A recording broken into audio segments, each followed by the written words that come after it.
ನಮಸ್ತೆ dear aspirants, ನಾನು ನಿಮ್ಮ ಪ್ರೀತಿಯ ಕಿಟಿ ಸರ್. ಎಲ್ಲ ಸ್ಟಡೀಸ್ ಚೆನ್ನಾಗಿ ಮಾಡ್ತಿದ್ದೀರಾ ಅಂದ್ಕೊತಿದ್ದೀನಿ. ಮಾಡ್ತಾ ಇದ್ದೀರಾ ಗೊತ್ತು. ತುಂಬ ಜನ ನೀವು ಮೆಸೇಜ್ ಹಾಕೋದು ಮತ್ತು ನನಗೆ ಕಾಲ್ ಮಾಡೋದು, ನಿಮ್ಮ ಡೌಟ್ಸ್ಗಳನ್ನ ಕೇಳೋದ್ರಲ್ಲೇ ಗೊತ್ತಾಗುತ್ತೆ ನೀವು ಎಷ್ಟು ಚೆನ್ನಾಗಿ ಪ್ರಿಪ್ರೇಷನ್ ಮಾಡ್ತಿದ್ದೀರಾ ಅಂತ. Very good. ಕೆಲವು ಕಾರಣಗಳಿಂದ ನಾನು ವೀಡಿಯೋ ಮಾಡೋಕ್ಕಾಗ್ತಾ ಇಲ್ಲ, ಅದಕ್ಕೆ ಸಾರಿ ಕೇಳ್ತೀನಿ. ಈಗ ಆದರೆ ಒಂದು ಎಚ್ಚರಿಕೆಯನ್ನು ಕೊಡ್ತೀನಿ. ಏನು ಎಚ್ಚರಿಕೆ ಅಂತಂದರೆ, ಯಾರು PCPSC ಪ್ರಿಪೇರ್ ಆಗ್ತಾ ಇದ್ದೀರಾ, ರನ್ನಿಂಗ್ನ ಸ್ಟಾರ್ಟ್ ಮಾಡಿ. At least half an hour physical ಎಕ್ಸಸೈಸ್ಗೆ ಮೀಸಲಿಡಿ, ಈ ಒಂದು ಎಕ್ಸಾಮ್ ಹತ್ರ ಇದ್ರೂ. ಯಾಕೆ ಅಂತಂದರೆ ಎರಡು ಕಾರಣಗಳಿಂದ. ಈಗ KA ಎಕ್ಸಾಮ್ಸ್ ಕಂಡಕ್ಟ್ ಮಾಡಿ ಲಿಸ್ಟ್ನ 1:3 ಲಿಸ್ಟ್ನ ಏನು ಮಾಡುತ್ತೆ, ಕಳಿಸುತ್ತೆ KSPಗೆ. KSPನವರು ರೆಡಿ ಇದ್ದಾರೆ ಫಿಸಿಕಲ್ನ ಕಂಡಕ್ಟ್ ಮಾಡೋಕ್ಕೆ. ಆದಷ್ಟು ಬೇಗ ಫಿಸಿಕಲ್ ಕಂಡಕ್ಟ್ ಆಗುತ್ತೆ. ತುಂಬ ಜನ 80+ ಮಾಡಿದ್ರು ಸಹ ಫಿಸಿಕಲಲ್ಲಿ ಫೇಲ್ ಆಗಿರೋದ ಉದಾಹರಣೆಗಳನ್ನ ನಾನು ತೋರಿಸ್ತೀನಿ. ನಮ್ಮ ಟೆಲಿಗ್ರಾಮ್ ಗ್ರೂಪಲ್ಲಿ ಹಾಕಿದ್ದೀನಿ ಯಾಕೆ ಫಿಸಿಕಲ್ ಫೇಲ್ ಆಗ್ತಾರೆ ಅಂತ. ಯಾಕೆ ಅಂದರೆ ಎಕ್ಸಾಮ್ನ ನೀವು 2 ತಿಂಗಳು 3 ತಿಂಗಳಲ್ಲಿ ಓದಿ ಬೇಕಾದ್ರೆ ಪಾಸ್ ಮಾಡ್ಬೋದು, ನಿಮ್ಮ ಟ್ಯಾಲೆಂಟ್ ಮೇಲೆ ಅಥವಾ ನಿಮಗಿರೋ ನಾಲೆಡ್ಜ್ ಮೇಲೆ. ಆದರೆ ಫಿಸಿಕಲ್ ಇದಿಲ್ಲ, ಇದು ಬೇಸ್ಡ್ ಆನ್ ನಿಮ್ಮ ಸ್ಟ್ಯಾಮಿನಾ, ನಿಮ್ಮ ಸ್ಟ್ರೆಂತು, ನಿಮ್ಮ ಫಿಸಿಕಲ್ ಫಿಟ್ನೆಸ್ ಮೇಲೆ ಡಿಪೆಂಡ್ ಆಗುತ್ತೆ.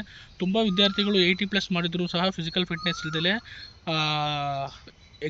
ಫಿಸಿಕಲ್ ಎಕ್ಸಾಮ್ನ ಕ್ಲಿಯರ್ ಮಾಡೋಕ್ಕಾಗದಲ್ಲೇ ಫೇಲ್ ಆಗಿದ್ದಾರೆ. ಎಷ್ಟು ಜನ ಚೆಸ್ಟಲ್ಲಿ ಫೇಲ್ ಆಗಿದ್ದಾರೆ, ಎಷ್ಟು ಶಾರ್ಟ್ ಪುಟ್ ಫೇಲ್ ಆಗಿದ್ದೀರಾ, ಹೈ ಜಂಪ್, ಲಾಂಗ್ ಜಂಪ್, ತುಂಬ ಜನ ಫೇಲ್ ಆಗಿದ್ದೀರಾ ಗೊತ್ತಾಗ್ತಿದೆ. ಅದಕ್ಕೆ ಇಷ್ಟೆಲ್ಲ ಕಷ್ಟಪಟ್ಟು ಇಷ್ಟೆಲ್ಲ ಓದಿ ನೀವು ಫಿಸಿಕಲಿಗೆ ಬಂದು ಫಿಸಿಕಲ್ ಏನಾದ್ರು ಫೇಲ್ ಆಯಿತು ಅಂದರೆ ಅದು ಇಟ್ಸ್ ಎ ಡಿಸಾಸ್ಟರ್. ಅದಕ್ಕೋಸ್ಕರ ಏನು ಮಾಡಿ, ಈಗ ಎಕ್ಸಾಮ್ ಟೈಮಲ್ಲಿ ಅಪ್ ಟು ಎಕ್ಸಾಮ್ ಮುಗಿಯೋವರೆಗೂ, ನಿಮಗೇನು ಎಕ್ಸಾಮ್ ನಡೀತಾ ಇದೆ, ಎಕ್ಸಾಮ್ ಮುಗಿಯೋವರೆಗೂ ಏನು ಮಾಡಬೇಕು, at least half an hour 45 minutes ನೀವೇನು ಮಾಡಬೇಕು, ಮೀಸಲಿಡಲೇಬೇಕು.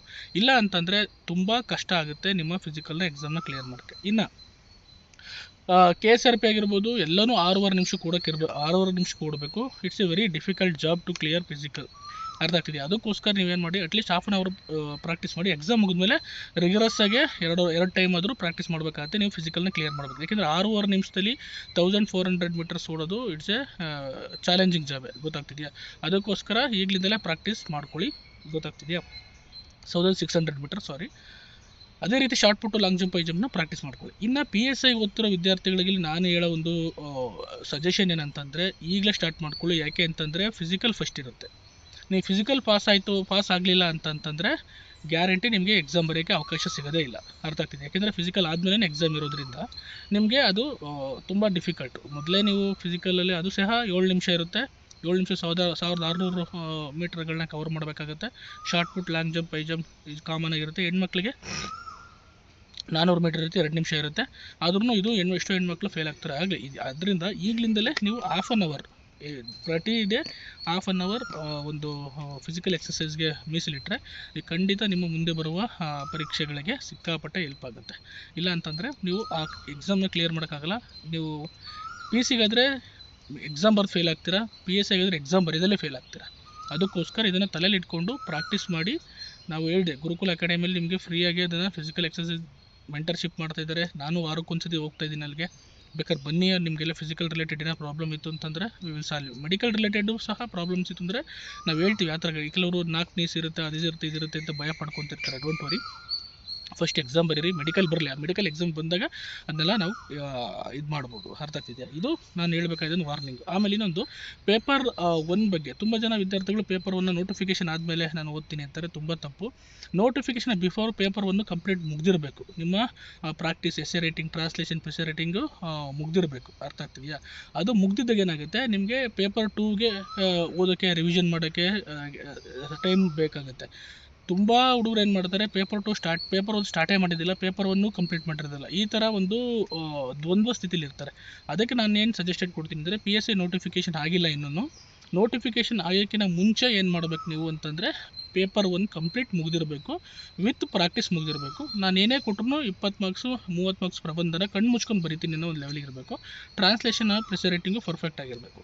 ಇದಕ್ಕೆಲ್ಲ ಏನು ಮಾಡಬೇಕಪ್ಪ, ಪ್ರಾಕ್ಟೀಸ್ ಮಾಡಬೇಕು. ನಾನು ಹಳೆಯ ವಿದ್ಯಾರ್ಥಿಗಳಿಗೆ ಹೇಳ್ತಾ ಇದ್ದೀನಿ, ಎಷ್ಟೋ ವಿದ್ಯಾರ್ಥಿಗಳು ನನ್ನ ವಿದ್ಯಾರ್ಥಿಗಳೇ ಫೇಲ್ ಆಗಿದ್ದಾರೆ. ಯಾಕೆ ಅಂತಂದರೆ ಹ್ಯಾಂಡ್ ರೈಟಿಂಗ್ ಇಲ್ದಲೆ, ಕರೆಕ್ಟಾಗಿ ಟ್ರಾನ್ಸ್ಲೇಷನ್ ಮಾಡ್ದಲೆ, ಪ್ರೆಸೆ ರೈಟಿಂಗ್ ಬರಿದಲೆ. ಈಗಲಿಂದಲೇ ನೀವು ಪ್ರಾಕ್ಟೀಸ್ ಮಾಡಿದ್ರೆ ಅಟ್ಲೀಸ್ಟ್ ಅಲ್ಲಿವರೆಗೂ ಹೋಗಿ ಪಿಕಪ್ ಆಗ್ತೀರಾ. ಅದರ್ವೈಸ್ KE ಸ್ವಲ್ಪ ಟಫ್ ವ್ಯಾಲ್ಯೂಯೇಷನ್ ಮಾಡ್ತಾರೆ. ನೀವು ನಮಗೆ ನನ್ನ ಹತ್ರ ಬೇಕಾದ್ರೆ KEದಿಲ್ಲ, KSP ಮಾಡಿದಂಥ ಪರೀಕ್ಷೆಗಳ ವ್ಯಾಲ್ಯೂಯೇಷನ್ ಕಾಪೀಸ್ ಇದೆ, ಸ್ಟೂಡೆಂಟ್ RTI ಕಾಪೀಸ್ ಇದೆ, ತೋರಿಸ್ತೀನಿ ನಿಮಗೆ ವಿತ್ ಫಿಸಿಕಲ್. ನನ್ನ ಹತ್ರ ಡೈರೆಕ್ಟಾಗಿ ಬಂದರೆ ತೋರಿಸ್ತೀನಿ, ವಿತ್ ಎಷ್ಟು ತಪ್ಪು ಬರೆದಿರ್ತಾರೆ ವಿದ್ಯಾರ್ಥಿಗಳು. ಎಕ್ಸಾಮ್ ಬರೀಬೇಕಾದ್ರೆ ನಿಮಗೆ ಗೊತ್ತಾಗಲ್ಲ ಏನು ಬರೆದಿರ್ತೀವಿ ಅಂತ. ಆದರೆ ಎಕ್ಸಾಮ್ ಬಂದಮೇಲೆ ನಿಮ್ಮ ಆರ್ ಟಿ ಐ ಕಾಪೀಸ್ ನೋಡಿದಾಗಲೇ ಗೊತ್ತಾಗೋದು ನೀವು ಎಷ್ಟು ಮಿಸ್ಟೇಕ್ ಮಾಡ್ತೀರಂತ ಗೊತ್ತಾಗ್ತಿದೆಯಾ. ಹಾಗಾಗಿ ನನ್ನ ವಿದ್ಯಾರ್ಥಿ ಮೊನ್ನೆ ಒಂದಷ್ಟು ಪೇಪರ್ಸ್ನ ತಂದು ತೋರಿಸಿದ್ರು, ಅವರಿಗೆಲ್ಲ ಕರೆಕ್ಷನ್ ಮಾಡಿ ಕೊಟ್ಟಿದ್ದೀನಿ. ಅರ್ಥ ಆಗ್ತಿದೆ ಎಲ್ಲಿ ಮಿಸ್ಟೇಕ್ ಆಗ್ತಿದೆ ಅಂತ. ಬೇಕಾದ್ರೆ ನಿಮ್ಮದು ಪೇಪರ್ಗಳ ತರಿಸ್ಕೊಳ್ಳಿ, ಆರ್ ಟಿ ಐ ಕಾಪೀಸನ್ನು ಕೊಡ್ತಾರೆ. ಕೆ ಇನವ್ರು ಕೊಡ್ತಾ ಇಲ್ಲ, ಕೆ ಎಸ್ ಪಿನವ್ರು ಕೊಡ್ತಾ ಇದ್ದಾರೆ, ತರಿಸ್ಕೊಳ್ಳಿ.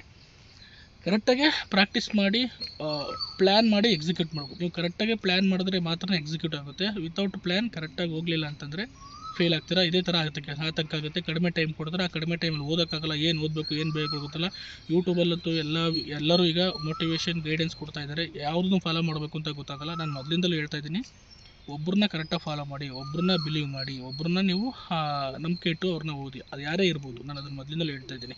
ಯಾಕೆಂದರೆ ಗುರು ಅಂದರೆ ಗುರುನೇ, ಅವ್ನು ಯಾರೋ ನಿಮಗೆ ಇದು ಮಾಡೋದು. ತುಂಬ ಜನ ಚೆನ್ನಾಗೂ ಗೈಡ್ ಮಾಡ್ತಾ ಇದ್ದಾರೆ. ನಾನು ಅದ್ರ ಬಗ್ಗೆ ಈಗ ನೀವು ಕರೆಕ್ಟಾಗಿ ಒಬ್ಬರನ್ನ ಬಿಲೀವ್ ಮಾಡಿಕೊಂಡು ಅವ್ರನ್ನ ನಂಬ್ಕೊಂಡು ಹೋದರೆ ಕರೆಕ್ಟಾಗಿ ಸಕ್ಸಸ್ ಸಿಗುತ್ತೆ. ಆ ಥರ ಸಕ್ಸಸ್ ಆಗಿರೋ ತುಂಬ ಜನನೂ ಇದ್ದಾರೆ. ನನ್ನ I will give so many examples. ಅರ್ಥ ಆಗ್ತಿದೆಯಾ. ನಾನು ತುಂಬ ಸತಿ ಹೇಳ್ತಾ ಇರ್ತೀನಿ, ರಾಜೇಂದ್ರ ಅಂತ ಎಕ್ಸ್ ಮ್ಯಾನು ಮತ್ತು ಗಾಯತ್ರಿ, ತುಂಬ ಜನ ಅವರೆಲ್ಲ 5 ವರ್ಷ 3 ವರ್ಷ ನಮ್ಮನ್ನು ಫಾಲೋ ಮಾಡಿರೋದು. ಆ ಫಾಲೋ ಮಾಡಿದ್ಕೇ ಆ ರಿಸಲ್ಟ್ ಬಂದಿರೋದು. ಅರ್ಥ ಆಗ್ತಿದೆಯಾ. ಹಾಗಾಗಿ ಕರೆಕ್ಟಾಗಿ ಒಬ್ಬರನ್ನ ರೆಗ್ಯುಲರಾಗಿ ಫಾಲೋ ಮಾಡಿ, ಅವ್ರು ಏನು ಹೇಳ್ತಾರೆ ಅದನ್ನು ಕರೆಕ್ಟಾಗಿ ಫಾಲೋ ಮಾಡಿ. ಆಮೇಲೆ ನಾನು ಡೈಲಿ 10 ಕ್ವಶನ್ಸ್ನ ಪೋಸ್ಟ್ ಮಾಡ್ತಾ ಇದ್ದೀನಿ ಟೆಲಿಗ್ರಾಮಲ್ಲಿ. ಸ್ವಲ್ಪ ಅವನ್ನ ಆನ್ಸರ್ ಮಾಡಿ, ಅಟ್ಲೀಸ್ಟ್ ನಿಮ್ಗೊಂದಷ್ಟು ಚೆಕ್ ಮಾಡಿದಾಗುತ್ತೆ. ನಿಮ್ಮ ಕಾನ್ಸೆಪ್ಟು ಫ್ಯಾಕ್ಟ್ಸು ಕರೆಕ್ಟಾಗಿದೆಯಾ, ಓದಿರೋದು ಕರೆಕ್ಟಾಗಿದೆಯಾ ಅಂತ ಚೆಕ್. 5 ನಿಮಿಷ ಟೀ ಕುಡಿಬೇಕಾದ್ರೆ 5 ನಿಮಿಷ ನೀವು ಆ ಕ್ವಶನ್ಸ್ನ ಸಾಲ್ವ್ ಮಾಡಿದ್ರೆ ಸಾಕು. ಅರ್ಥ ಆಗ್ತಿದೆಯಾ. ಇದು ಮತ್ತು ಹೇಳಿದ್ದೀನಿ, ಫಿಸಿಕಲ್ನ ಸ್ವಲ್ಪ ಅರ್ಧ ಗಂಟೆ ಮೇಂಟೈನ್ ಮಾಡಿ, ಓಡೋಕ್ಕೆ ಪ್ರಾಕ್ಟೀಸ್ ಮಾಡಿ. ನೋಟಿಫಿಕೇಷನ್ಗೆ ಮುಂಚೆ ಏನು ಮಾಡಬೇಕು, ಪೇಪರ್ನ ಕಂಪ್ಲೀಟ್ ಮಾಡ್ಕೊಂಡಿರಬೇಕು. ಮತ್ತು ಪ್ರತಿದಿನ ಪ್ರಾಕ್ಟೀಸ್ ಮಾಡಿಕೊಂಡ್ರೆ ಫಿಸಿಕಲ್ನ ಖಂಡಿತ ನೀವು ಮುಂದೆ ಬರುವ ಪರೀಕ್ಷೆಗಳಿಗೆ, ಎಕ್ಸಾಂಪಲ್ಗೆ ಅರ್ಥ ಆಗ್ತಿದೆಯಾ, ಬೇಗ ಕ್ಲಿಯರ್ ಮಾಡ್ಬೋದು. ಅರ್ಥ ಆಗ್ತಿದೆ. Thank you so much. ಮುಂದಿನ ಏನಾದರೂ ನಿಮ್ಗೆ ಡೌಟ್ಸ್ ಇದ್ದರೆ ನನಗೆ ಮೆಸೇಜ್ ಮಾಡ್ಬೋದು. ಕಾಲ್ ಮಾಡಬೇಡಿ, ಮೆಸೇಜ್ ಮಾಡಿ. ಐ ವಿಲ್ ಡೆಫಿನೆಟ್ಲಿ ರಿಪ್ಲೈ ಮಾಡೇ ಮಾಡ್ತೀನಿ ಅಂತ ಹೇಳ್ತಾ ಎಲ್ಲರಿಗೂ ಥ್ಯಾಂಕ್ ಯು ಸೋ ಮಚ್.